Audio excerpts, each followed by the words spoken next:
All right, today we're working on the Sprinter.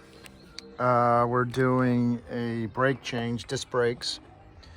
So small two caps to get the brake calipers off. They're plastic, so be careful, rubber, so don't break them.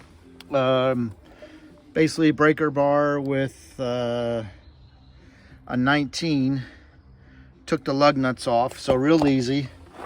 What we're looking at is remove the two there, and that is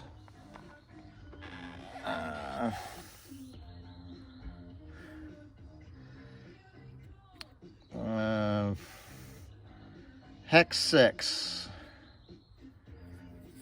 So just a regular hex 6. Sorry, trying to focus in here.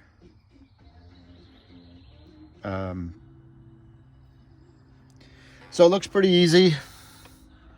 Got the brake calipers off. When I pop them off, I'll take another video. I used a regular 3-ton jack with a block of wood to get up in there because the jack wouldn't go long enough, so you need a long jack. Or use the bottle jack that comes with the vehicle. I just wanted some more stability because I'm on dirt, so that's why I went with the bigger floor jack and a block. But that's your mounting point in the front there. So that's it. I'll give you an update later. All right, so I got the brake caliper off. Right now I'm just compressing so I can get the new one on. The old ones were not that worn, but because of all the cheap stuff I seen in this motorhome, who knows, it was from the dealer or previous owner, I'm replacing the brakes. So that way I have my confidence back in the motorhome. But pretty simple. You got to work it a little bit, see if you can get some compression in the brake before you pop it off, and then it slides right off. Pretty simple. Got a simple bucket here. I don't like hanging it because you do have lines here. So just put a bucket up, and worked really good. So that's it. I'll do the other side and let you know if I have any more issues. But the tools I showed work perfectly. No issues. A little pry bar to get in there and compress the brake. I did loosen the brake fluid cap just in case it overflowed. I didn't want to cause pressure not being able to actually go and open this up. So that's it. So while you have the tires off, give them some love. The brakes, like I said, looks like it's about 45 minutes per brake for me. A lot of it's with cleaning, but it's been a pretty good setup. I had to do the bottle jack for this one, but I had a big block of wood, so it made it for an easy jack up. Again, the brakes looked good, but I don't know how cheap they were pertaining to the dealer I bought this from. So, you know, all the trouble is getting the wheel off and cleaning. So besides that, the front brakes were real easy. Make sure you get your sensors back in.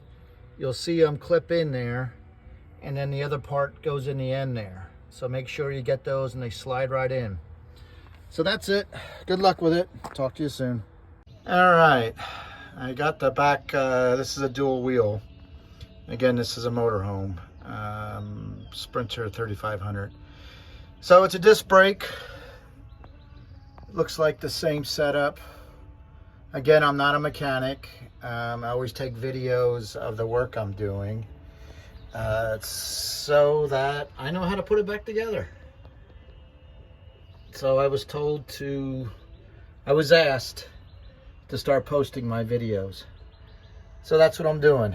The lugs were tough, as you can hear me puffing and puffing. But I put a little bit of anti-seize on there, and because it's like a lot of rust. And other than that, feels pretty good. So we'll swap out the pads, and if there's any issues, I will let you know. So an add-on for the brakes, if you're going to take the dualies off, look at your shocks. And the reason why I'm going to say that is Okay, I'm pushing this one down. This is the one that was on there. Doesn't even come up. So, since you got everything off, it's 2 bolts, 20s, and 20s on both sides. Impact wrench worked. So, do yourself a favor and get it done, save some money, and have a smoother trip.